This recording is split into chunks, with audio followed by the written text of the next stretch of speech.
Bonjour à toutes et à tous, on se retrouve dans cette vidéo pour discuter de l'installation d'un lanterneau. Ça va être une vidéo un petit peu tuto où je vais vous raconter comment installer un lanterneau, c'est pas si compliqué que ce qui paraît. Et je vais vous raconter également comment j'ai installé le panneau solaire qui est un panneau solaire de maison classique et qui est collé sur la carrosserie, ainsi que l'installation du passe-câble donc pour le panneau solaire et la reprise de certains points de rouille que j'avais sur le véhicule. Donc voilà, je vous raconte tout ça dans cette vidéo. C'est parti!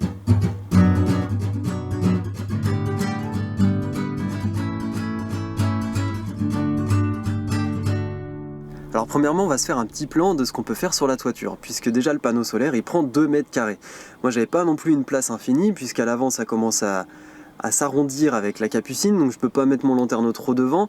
Le panneau solaire à l'arrière, tout à l'arrière, ça me dérangeait un petit peu parce que j'avais des points de fragilité, notamment un petit peu de rouille à l'arrière.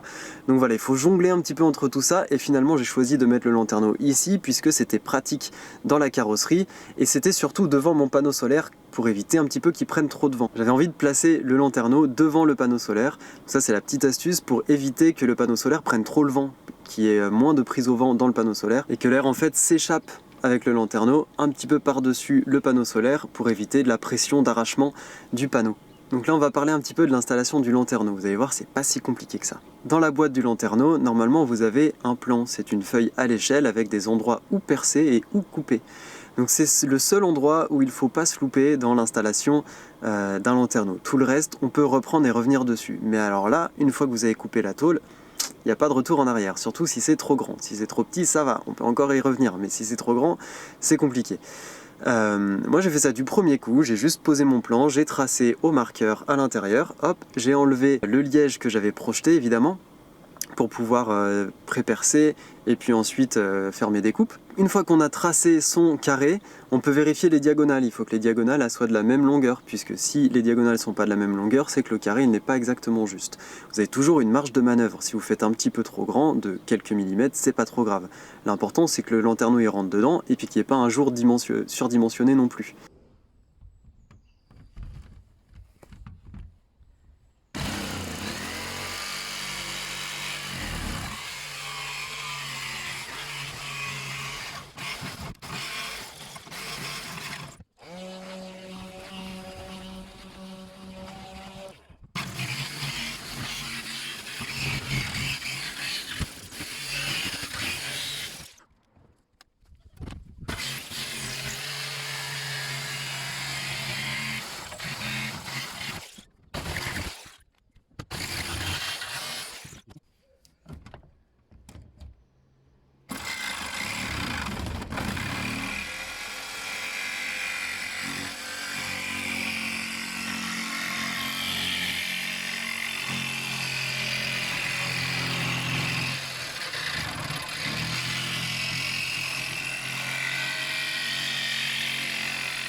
Alors ouais, le découpage c'est un petit peu stressant, ça fait beaucoup de bruit. Mais bon, voilà, ça se fait, hein. Franchement, c'était pas si compliqué que ça. Une fois que c'est fait, vu que j'ai mis de la tôle à nu en faisant ma découpe, j'ai commencé à passer un anti-rouille, un framéto, sur l'ensemble du contour. Et puis j'ai évidemment dégraissé et gratté un petit peu tout le contour avec un papier à poncer, un papier de verre, et je suis venu y mettre de l'activateur Sika.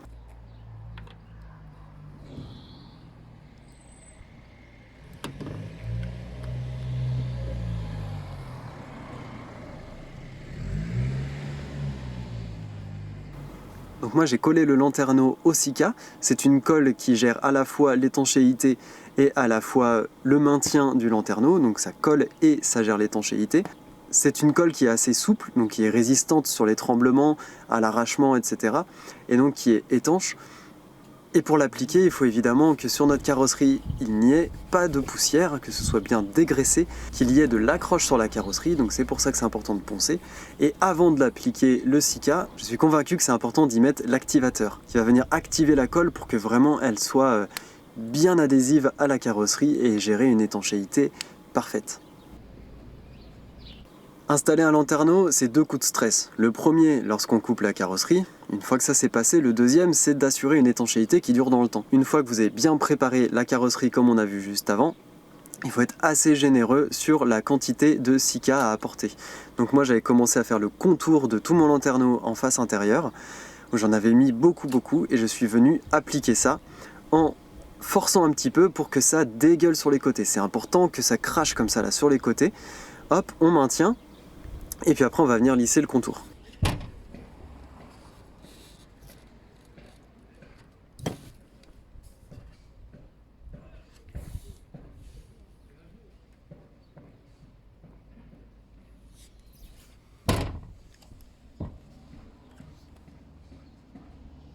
Pour lisser le contour, il n'y a pas non plus 36 000 solutions, vous pouvez prendre un gant en latex. Moi je crache un petit peu dans ma main, je prends mon gant, ou alors mon doigt, et puis en fait la salive, ça aide à pouvoir lisser le joint sans en mettre partout, ça aide à le rendre super propre. Sinon vous pouvez utiliser un petit peu de liquide vaisselle.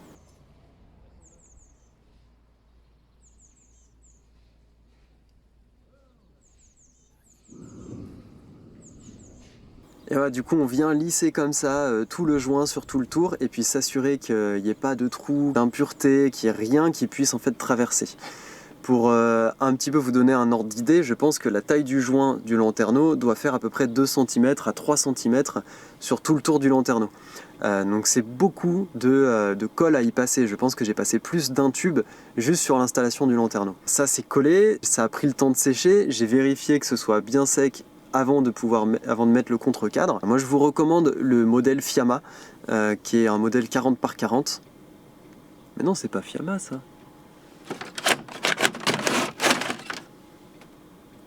Alors moi je vous recommande le modèle Tulle qui est de 40 par 40 et qui est très bien. Je l'ai pris en transparent. Alors voilà, si on n'a pas envie qu'on vienne regarder ce que vous faites sur la toiture, vous pouvez prendre un plastique blanc opaque, mais bon moi je pense que personne va monter sur mon van, donc j'ai pris un transparent et puis je peux regarder un petit peu la météo.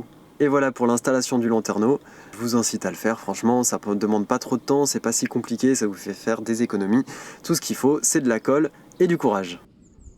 Alors ensuite on va passer au panneau solaire. Comme j'expliquais, c'est un panneau solaire de maison, donc qui n'est pas prévu pour être installé sur un van. Il faut des petites fixations que j'ai trouvées sur internet, donc c'est des coudes que je suis venu visser dans mon panneau solaire.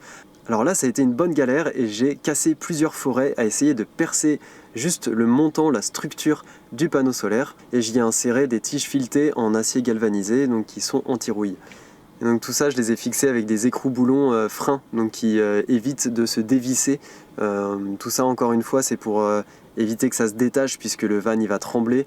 Des fois les écrous-boulons tac qui peuvent se détacher et puis finir par libérer le panneau, donc c'était pas l'idée ici. Une fois que j'avais mis tous mes montants sur le panneau, donc ça m'a donné un petit peu le gabarit global, et en fait je me suis retrouvé avec une problématique, c'est que sur la toiture en fait tout est ondulé et je me retrouvais à essayer de mettre mon support de panneau et en fait j'avais des trous en dessous, donc ça mordait sur 2 endroits mais pas au milieu.